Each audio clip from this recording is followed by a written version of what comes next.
좀 본격적으로 이야기를 좀 진입해 보려고 하는데요. 이 책을 쭉 보니까 크게 5가지 미래를 바꿀 핵심 기술을 좀 정리하시는 느낌이 좀 들었습니다. 그 미래를 이끌어 나가는 핵심 기술 첫 번째가 지금까지 계속 강조하셨던 메타버스예요. 근데 지금 메타버스 얘기를 하시면서 가상 세계가 현실 세계로 들어오고 있다라는 표현을 하셨어요. 좀 인상적이었거든요. 왜 이런 표현을 하셨는지 설명해 주실래요? 작년 한 해 이제 메타버스를 궁금해하시는 분들이 많으신데 네. 대부분 가진 이제 그 의견들이 다 다릅니다. 그리고 메타버스를 연구하는 저조차도 이 메타버스를 다양하게 해석할 수가 있어요. 네. 대표적으로 메타버스를 이해하고 계신 게 우리 주로 게임과 같은 상황이죠. 제페토나 로블록스 같이 나의 아바타가 돌아다니는 이 게임과 같은 공간을 메타버스로 이해하고 계세요. 자, 그런데 이 게임이나 엔터 업계에서는 아바타가 돌아다니는 공간을 메타버스라고 표현할 수 있고 관련된 플랫폼이나 서비스들이 나오고는 있는데 다른 업종에 기존 전통 업종에서는 아바타가 반드시 돌아다니는 것이 메타버스인가? 여기에 대한 의문들이 있다는 거죠. 그렇죠. 근데 저는 그게 아니다라고 말씀을 드리고 싶은데요. 바로 메타버스에 관련된 기술들, 뭐 VR이나 AR이나 혹은 이런 또 디지털 자아, 즉 아바타를 활용한 다양한 서비스들이 이제는 각기 다른 형태로 진화 발전하고 있다라는 것이고요. 그래서 제가 이 책에서도 이 가상 공간이 현실 세계로 들어오고 있다라고 말씀드린 게 예를 들면 제조업에서 제조 현장에 우리가 현실 세계의 작업자가 눈으로 설비를 바라보는 것이 아니라 AR과 VR을 끼고 이 가상 세계에 어떤 도움을 얻는 거죠. 여기서 표출되는 데이터들 그리고 가상 공간에서 이 시뮬레이션이나 다양한 어떤 연구 개발이 이용되는 것을 현실 세계랑 접목해서 보는 거죠. 그렇군요. 그러면은 내가 현실에 부족한 것을 가상 세계의 데이터나 혹은 이 공간을 통해서 얻을 수가 있고 혹은 또 현실 세계에서 채워야 할 것들은 그대로 가져갈 수가 있다. 그래서 가상 세계가 현실로 들어오고 있다. 그래서 좀 더 확장된 개념으로 좀 설명을 드리고 있습니다. 메타버스 기술을 이용해서 가상 세계에서의 경험을 현실에서 경험하는 것처럼 느끼게 만들어주는 경험을 좀 극대화시키는 그런 개념일 것 같아요.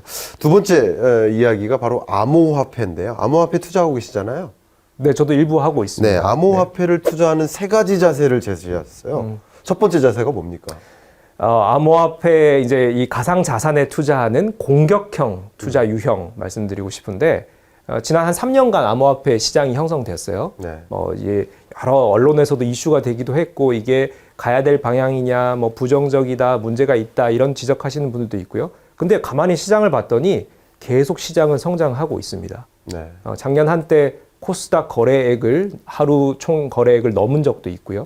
이렇게 현실은 암호화폐 투자자가 늘어나고 있다. 그런 점에서 이 암호화폐를 적극적으로 투자의 어떤 대상으로 삼는 사람들 우리 주변에 약 10에서 20% 정도 존재합니다. 이런 분들을 저는 공격형 투자자다 이렇게 네. 좀 표현을 했고요. 네. 그리고 두 번째는 몽상형이라고 네. 표현했는데요. 나머지 80% 부류 중에 나도 이 NFT 암호화폐 투자하고 싶어 그리고 좀 관심 있어 라고 하시면서 약간 주저주저 하고 계신 분들. 이게 좀 뭐 리스키할 것 같은데 네. 아니, 이 기술을 내가 이해 못하고 투자해도 되냐? 어떻게 내가 투자를 시작하지? 이런 것들이 지식이 명확하지 않고 약간은 신중하다 보니까 언젠간 할 것 같은데 주저주저하고 계신 분들 약 40%. 나머지 40%는 아예 뭐 10년이 지나고 20년이 지나도 이런 새로운 변화에는 내가 리스크를 안고 투자하지 않겠다. 좀 이렇게 마음을 닫아둔 이 암호화폐 방어형, 가상자산 방어형 투자자 이렇게 세 부류로 저는 투자 대상 유형을 구분을 했습니다. 네. 그게 어떻게 보면 우리가 암호화폐를 투자하는 어떤 3가지 자세로서 내가 어떤 유형에 속하는가라는 것을 스스로 디파인하는 게 우선순위다라는 네, 것이죠. 네, 맞습니다. 그러면 지금 이 김삼 교수님께서 제안해 주신 이 3가지 유형을 바탕으로 나는 어떤 유형인가를 디파인을 해야 되겠네요. 네. 디파인을 먼저 했다. 그 다음은 어떻게 대응을 해야 됩니까? 그래서 그럼 제가 공격형 투자자에 있다. 그럼 제가 책에서도 얘기를 해놨듯이 최근에 이 암호화폐는 변동폭이 큽니다. 네. 그러다 보니까 사실 상당한 재산을 잃으신 분도 있어요. 그렇죠. 대박을 내셔서 이 파이어족이라고 하는 내 직장을 은퇴하고 암호화폐로 수십억을 벌어서 새로운 삶을 사시는 분들도 있지만은 정말 주변에 많이 돈을 잃으신 분들도 있거든요. 그래서 이 공격형 성향에 계신 분들은 조금 더 조심스러운 투자, 다만 이 중장기적으로 가는 방향이라는 것에서 좀 안정적인 투자를 지향하실 필요가 있고요. 그렇죠. 나머지 이제 방어형과 몽상형에 계신 분들은 저는 이제 이렇게 생각합니다. 투자를 안 하셔도 돼요. 제가 투자를 권하는 책이 아닙니다. 제가 투자 전문가도 아니고요. 그렇지만 최근 10년 사이에 벌어지고 있는 이 가상 세계, 이 가상 자산의 세계가 계속 확장되고 있는 이 팩트를 점검해 보시라는 거죠. 그리고 전 세계를 선도하는 기업가들, 그리고 대규모의 자산들이 가상 자산에 들어오고 있다라는 팩트를 이해하시고 나서 그렇지만 나의 성향이랑 맞지 않아 투자 안 하겠다 결정하셔도 됩니다. 근데 이 변화에 대해서 모르시고 투자에 대한 생각을 하시는 것은 이해하고 하시는 것과는 완전히 다르다는 거죠. 네. 그래서 이런 지식과 변화에 대한 이해를 먼저 하셔야 된다라는 측면이 바로 제 책의 의도입니다. 그렇군요. 그 의도를 담아서 또 강조하고 있는 그 기술들이 크게는 뭐 NFT, 또 B2E, 가상 부동산 이런 영역도 많이 강조를 하고 계신 것 같아요. 네. 자, 그러면 이 메타버스나 이 밖에 이 5가지 영역에 해당하는 이 투자 대상들, 이런 투자 대상들은 새로운 투자 방식이라고 볼 수 있잖아요.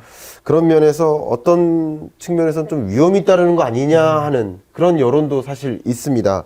제가 오히려 이런 위험이 따르는 투자를 진행하게 되면 오히려 부의 양극화가 초래되는 거 아닌가. 위험 수준이 높은 만큼 누군가는 크게, 그리고 누군가는 완전히 쫄딱 망하는 이런 상반된 결과를 또 초래할 수도 있을 텐데, 이런 날카로운 지적들을 종종 받으실 것 같은데 어떻게 생각하십니까?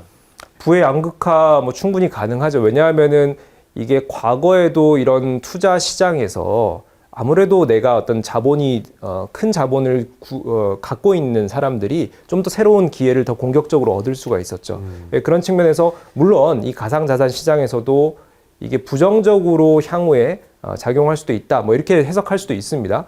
그렇지만 기본적으로 이게 기술의 원리는 이 블록체인이라고 하는 이 기술 기반의 다양한 자산들은 아주 소액 투자 혹은 또 지분 투자 이런 것들이 아주 투명하게 가능한 구조들로 형성되고 있다는 거예요. 예를 들면은 하나의 기업에 투자할 때 내가 한 주를 살려면은 500만 원이 필요하다. 나는 100만 원만 투자하고 싶은데 못 하죠. 네. 근데 NFT나 암호화폐에서는 0.1, 0.01 단위로도 투자가 가능합니다. 바로 블록체인 기술이 기반이 되었기 때문이죠. 이런 측면에서 어찌 보면은 그와 반대되는 개념이죠. 소액 투자자라든지 혹은 어떤 투자의 기회가 오히려 더 평등해질 수 있다. 더 이렇게 다양한 사람들에게 혜택이 돌아가게 할 수 있다라는 부분이고요. 그런 측면에서 저는 이것이 사람들의 욕심이 들어가고 이런 여러 가지 또 이런 이기가 들어가는 부분들도 있겠지만은 근본적인 기술의 원리는 그 양극화를 해소하는 측면으로 작용할 수 있다. 이렇게 좀 해서 말씀을 드리고 싶습니다. 네. 말씀 듣다가 또 생각난 의문인데요.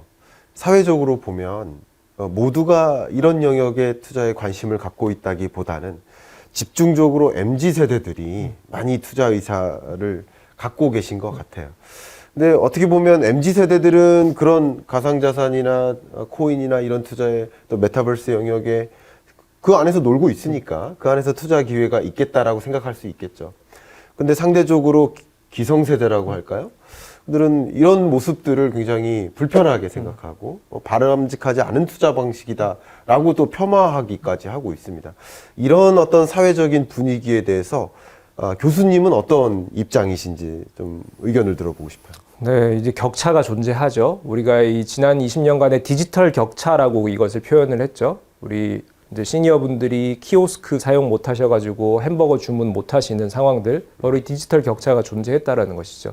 근데 최근에 벌어지고 있는 메타 세상으로의 변화, 메타버스에 우리가 10대 친구들은 거기서 돈을 막 벌고 친구들을 사귀는데 70대, 80대 어르신분들은 메타버스를 아예 접속조차 하지 않으세요. 세상이 완전히 단절되어 있는 거죠. 이런 측면들 사회적으로 문제가 생길 수가 있고요. 이런 부분에 대한 것도 우리가 함께 고민을 해야 되는데 자산 시장도 마찬가지죠.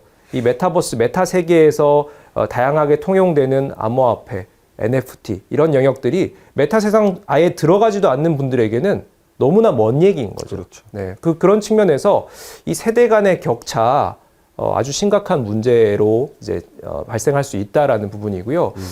이제 시니어 분들께서는 사실 지금 이 시대 속도 변화 속도가 너무 빠르기 때문에 본인들이 보수적인 투자 성향을 갖고 계시더라도 이 변화의 흐름을 어느 정도는 좀 쫓아가시고 이 어떤 새로운 기회들도 작게나마 좀 찾아보시는 노력이 좀 필요한 부분이 아닐까 저는 이제 그렇게 생각을 합니다. 네. 네. 교수님 말씀을 쭉 듣다 보니까 결과적으로 이 책에서 전달하고자 하는 메시지, 그러니까 그리고 교수님 갖고 계신 그 의견 혹은 철학 이런 것들이 그냥 변화하는 세상을 좀 알아라. 알고 투자 의사결정을 하든 안 하든 스스로 의사결정을 판단할 수 있는 능력을 갖춰라. 그러는데 이 의견들, 인사이트가 도움이 되지 않을까 저는 그런 생각을 하게 됐습니다.